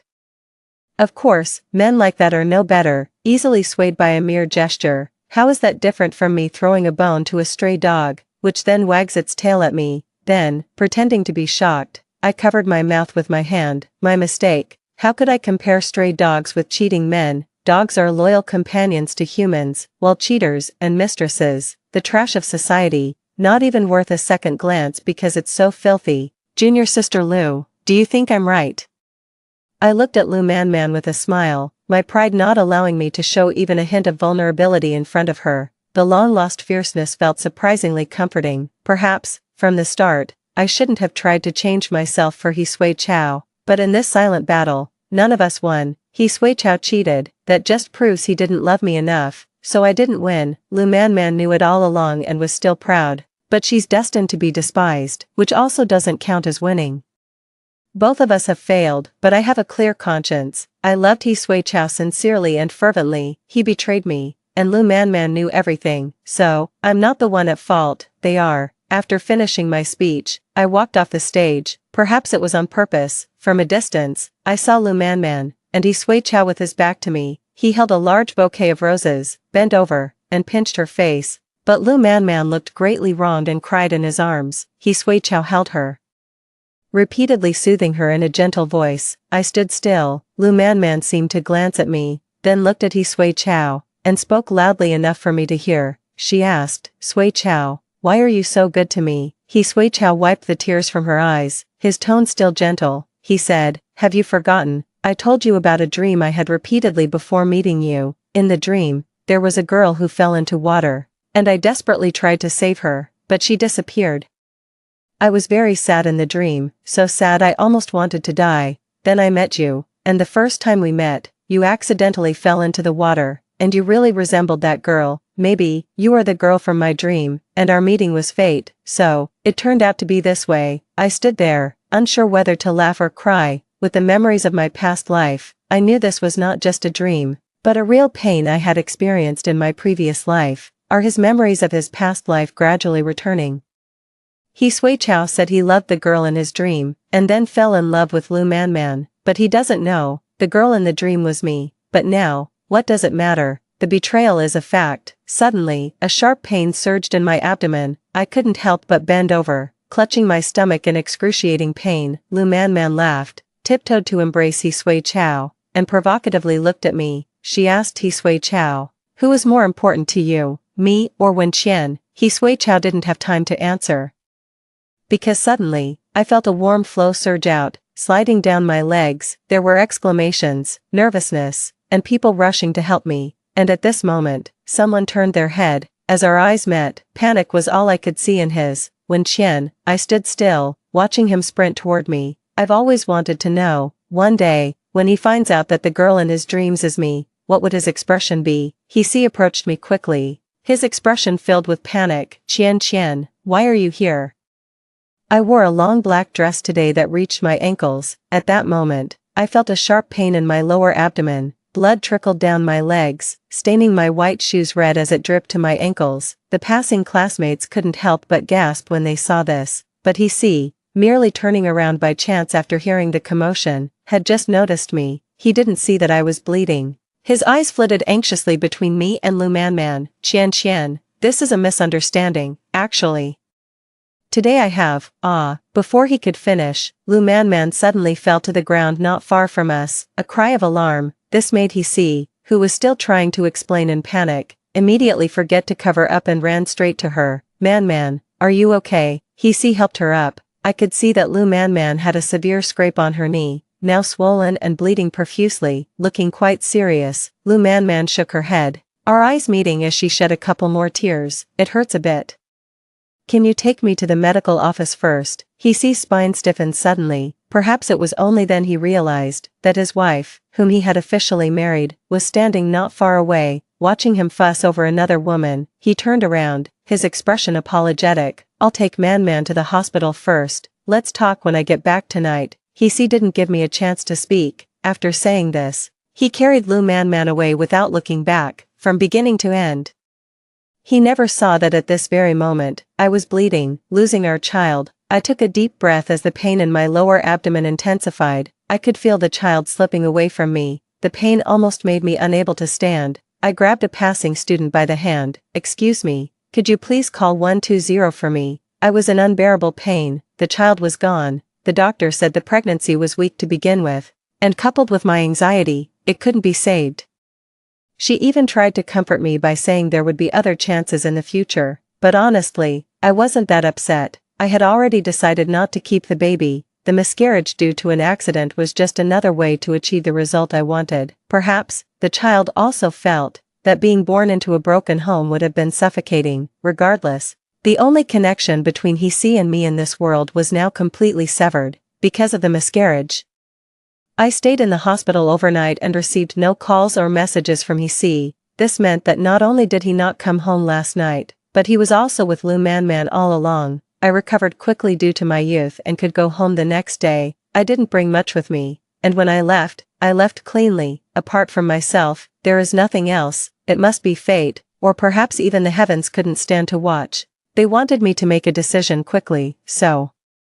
At the turn of the hospital corridor, I bumped into Sui, who was in a hurry. He was holding a pink water bottle and a bag of breakfast, though he had changed his clothes and wasn't wearing the white shirt from yesterday. Some things, if you think too deeply about them, only bring discomfort, but fate had it otherwise. He froze, trying to hide the water bottle and breakfast. But he realized that this action was somewhat childish, panic mixed with guilt, and in those few seconds, I watched him make numerous vain gestures. In the end, he just smiled, a guilty smile. He asked me, "Chan, what brings you to the hospital? Is there something you need to do here?" His question made me laugh out loud. Really, I couldn't control my laughter. I told him, "Something to do? I came here for fun. Does that sound believable to you?"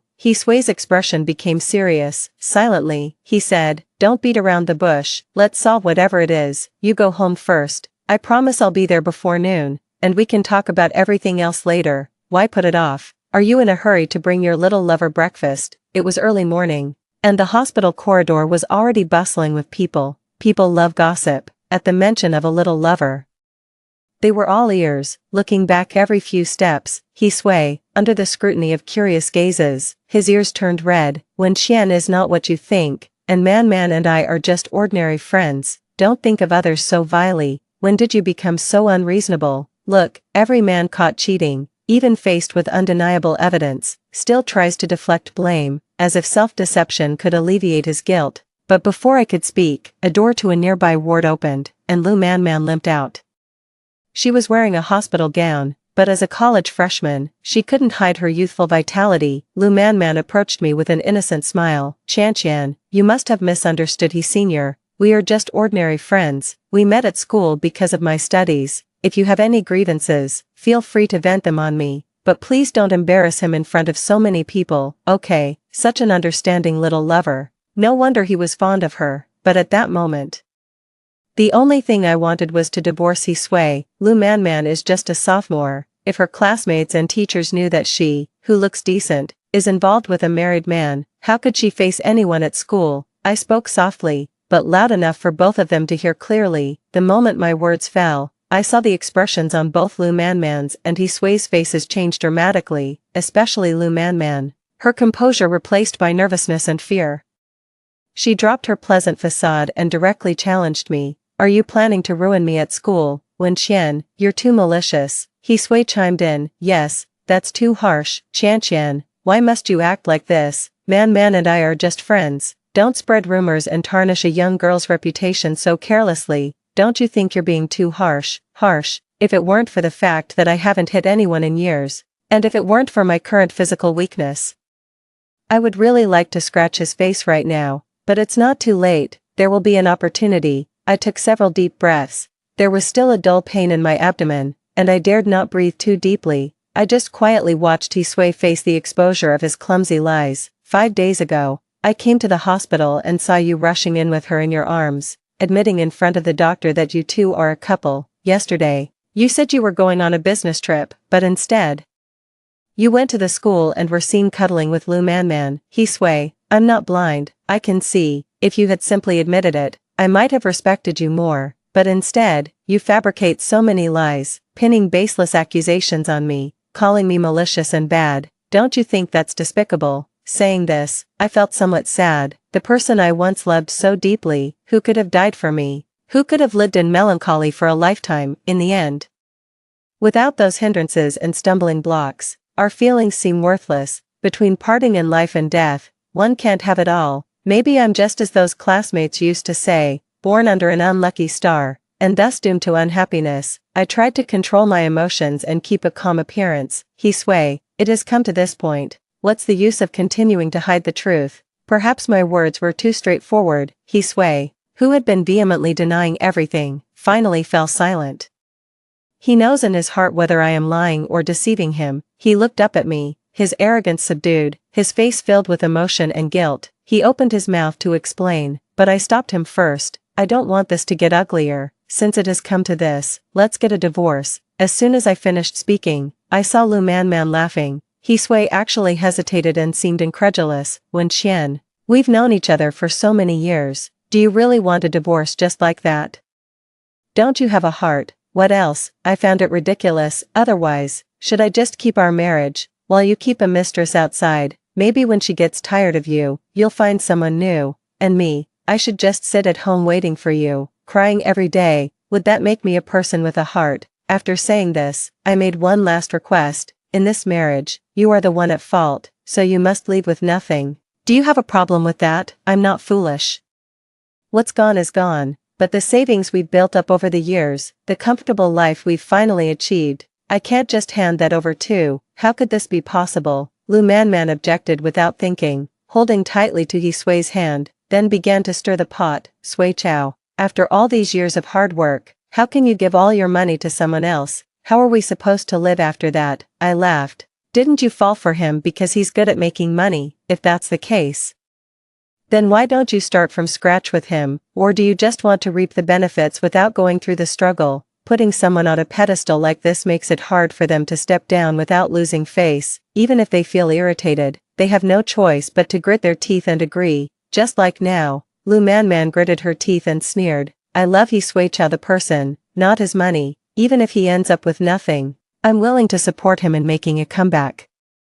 It's just heartbreaking and feels so undeserved that he ended up marrying a woman like you who only cares about money. Seeing money and opening your eyes is still better than deceiving yourself and others, I responded softly, then took out my phone from my pocket and played the video I recorded yesterday. Before coming to the hospital yesterday, I made a point to get a video from one of the onlooking students. The video was comprehensive, documenting the entire incident. I played the video directly for them. My demands are only two: first, to divorce Yi Sui Chao; second, for Yi Sui Chao to leave without taking anything. If these demands are not met, I cannot guarantee where this video will end up. Pushed to this point, Lu Man became somewhat uncontrollable, reaching out to snatch my phone, but I dodged her in time. Lu Man, since you did it, you must be brave enough to face the consequences. Don't think about using excuses later on. We're both journalism students. We know how powerful words can be. We also know that even without verification, enough voices can crush someone. Moreover, you both know very well whether you have done something against morals, don't you? It wasn't a threat, it was a fact, their fault. With the video in hand, even if just for Lu Man's reputation, Yi Sui Chao had no choice but to compromise and apply for a divorce at the Civil Affairs Office. As expected, there was a 30-day cooling-off period. Yi Sui Chao, I don't care if you choose to wander or stay with another woman. From today on, the house we lived in is mine, and you have no part in it. After these 30 days, we'll be divorced, and I don't want any contact ever again. Let's act as if we never knew each other. I've never been one to cling to my ex or keep in touch after a breakup. Once I decide to cut ties, it's for life, never to see each other again. Yi Sui Chao didn't respond immediately. He glanced at Lu Man, who was still waiting in the car, his expression complex. Qian, does it really have to be this way? He spoke with a sad tone, as if the wrongdoer was me. It was you who cheated, and now you ask me this. Don't you find yourself too hypocritical? I would have respected him more if he had openly admitted to falling in love with Lu Man and agreed to leave everything behind, never to see me again. That way, at least he'd be straightforward about his feelings. But now, I only felt more disappointed. Perhaps that summer when I saw him being bullied, I shouldn't have helped, only to end up sacrificing myself. After parting unhappily at the entrance of the Civil Affairs Office, I didn't go home. Instead, I checked into a hotel, planning to stay for a month, and hired a caretaker. Having just had a miscarriage, even with a strong constitution, I needed proper rest. The hotel allowed cooking, and the caretaker would come 3 times a day to prepare meals and clean. I spent my days lying in bed, browsing my phone, looking at landscapes from around the world, reawakening my long silent heart. If I had never met Yi Sui Chao, I should be traveling the world, seeing every mountain, river, and stream, rather than mourning my lost love in a hotel room. She didn't persist too much but wanted to make her presence felt around me, so she added me on WeChat using a secondary account without revealing her identity directly. However, my intuition told me that this suggestive yet unfamiliar account must belong to her. Moments on WeChat, June 24th. He wasn't in high spirits today, but with me by his side, he managed to smile. Photo, a half-smiling face, June 25th. The weather was great today. I convinced him to take me to the amusement park. He admitted he was a bit scared of heights, but I confidently assured him that I could protect him. It felt great to be able to protect the one I love. Photo, a carousel with us making heart shapes together, June 26th. It drizzled a bit, so we stayed in bed all day and watched a bunch of movies. Photo, a messy bed, July 24th. Everything ends tomorrow. After that, it will just be us, no one else. Photo, a victory sign, sitting on the couch. I took screenshots of these 20+ moments and saved them all. When I got to the last one, I paused, couldn't help but zoom in on the photo, and clearly saw the layout of the room behind her. It suddenly struck me as ridiculous. Hisui and I had chosen every brick and tile of that home together, not to mention the familiar sofa and the furniture I had carefully selected.